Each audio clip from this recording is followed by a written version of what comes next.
जय गुरु महाराज, जय श्री महागणेश, जय श्री लक्ष्मी नारायण।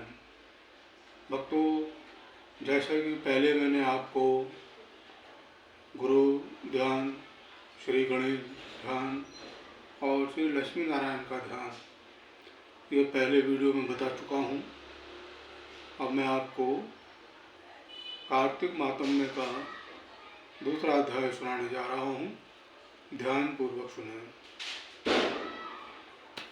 श्री कृष्ण भगवान बोले, हे प्रिय, जब गुणवती ने रासद द्वारा अपने पिता और पति का मरना सुना तो दुखित हुई और रुदन करने लगी। हे स्वामी, हे पिता, आप मुझे छोड़कर कहाँ चले गए? मैं आपके बिना क्या करूं? अब मेरे भोजन वस्त्र का प्रबंध कौन करेगा? अब मैं किसकी शरण लूं? मैं विधवा हो गई हूँ।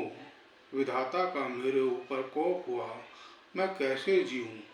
श्री कृष्ण जी बोले, कुकरी के समान विलाप करती हुई, हवा से हिलते हुए केले के पत्ते की तरह कांपती हुई वह पृथ्वी पर गिर पड़ी।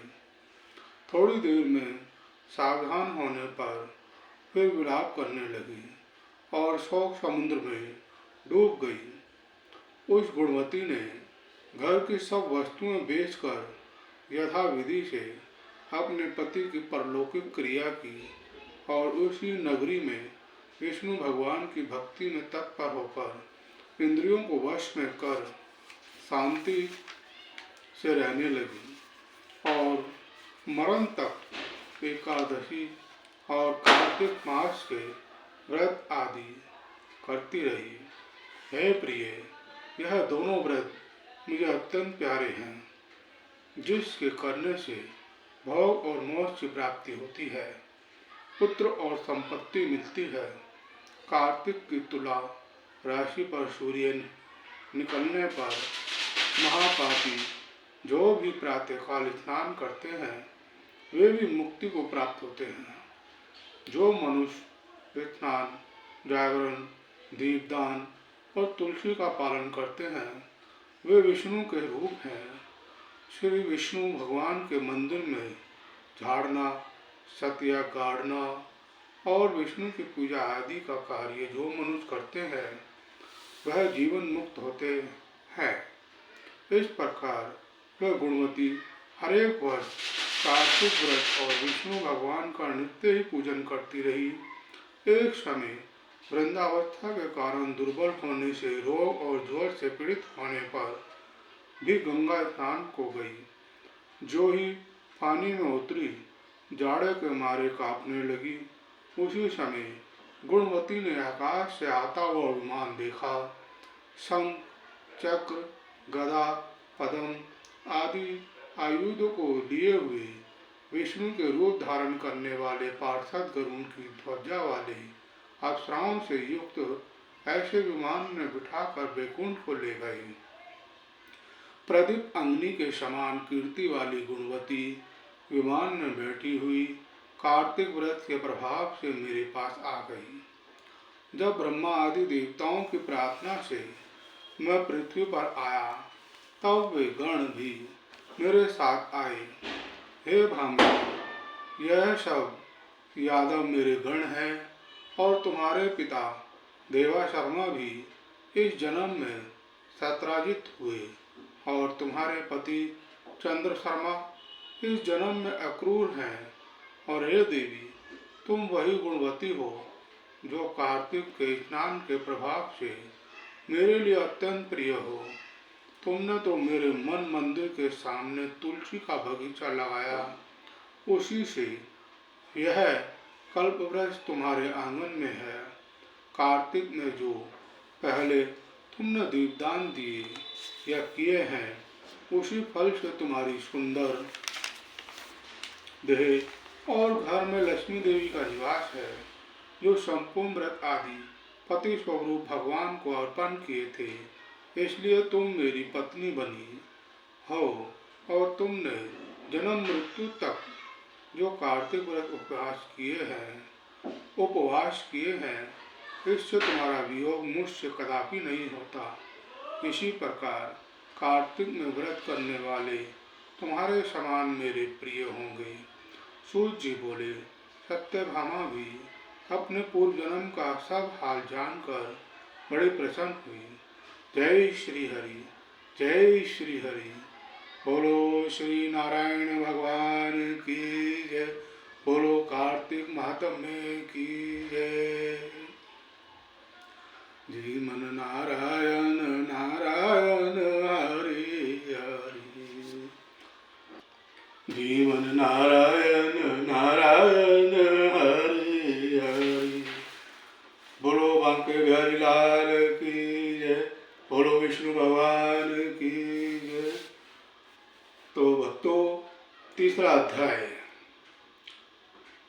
सत्यभामा बोली, हे भगवान, आप काल स्वरूप हैं और काल के संपूर्ण भाग समान है, तब फिर कार्तिक मास की क्यों श्रेष्ठ है?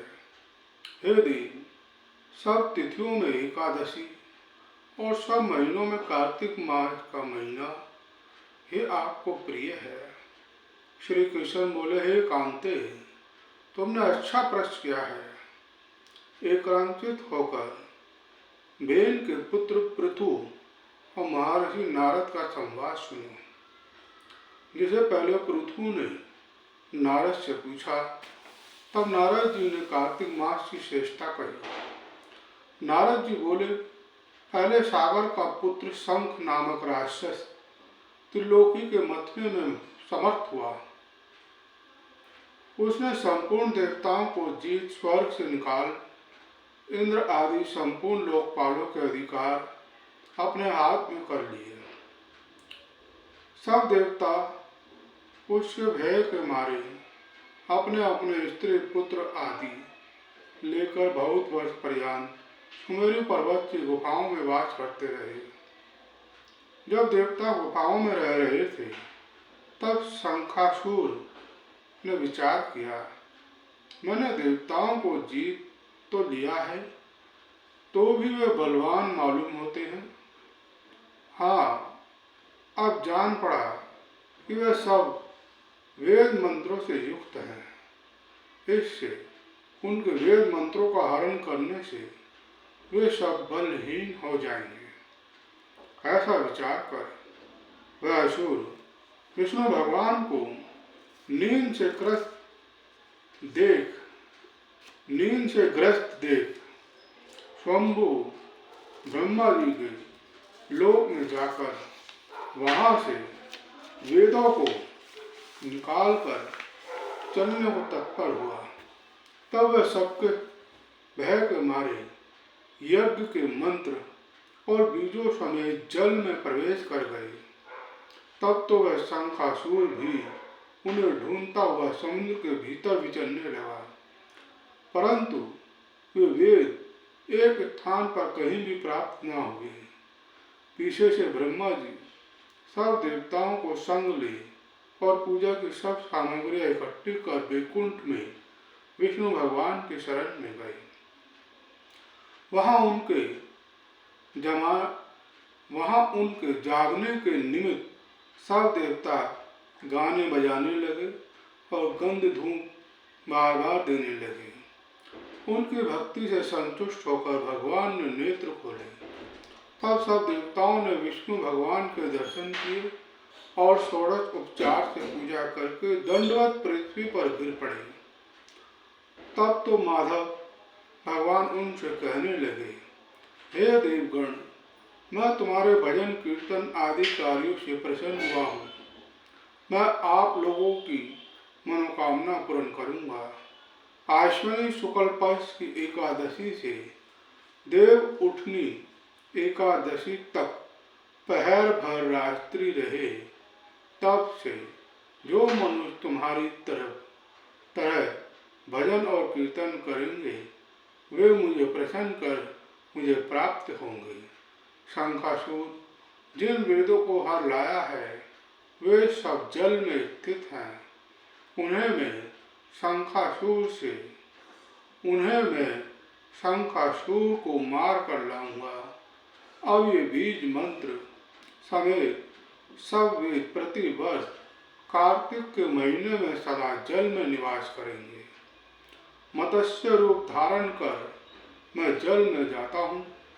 तुम संपूर्ण मुनियों को लेकर संग आओ। इस लोक में जो अच्छे मनुष्य प्रातःकाल स्नान करते हैं वे निश्चय असत स्नान के फल को प्राप्त होते हैं। जो कार्तिक में सदा व्रत करते हैं उनको हे इंद्र तुम मेरे लोक में पहुंचा दिया करो।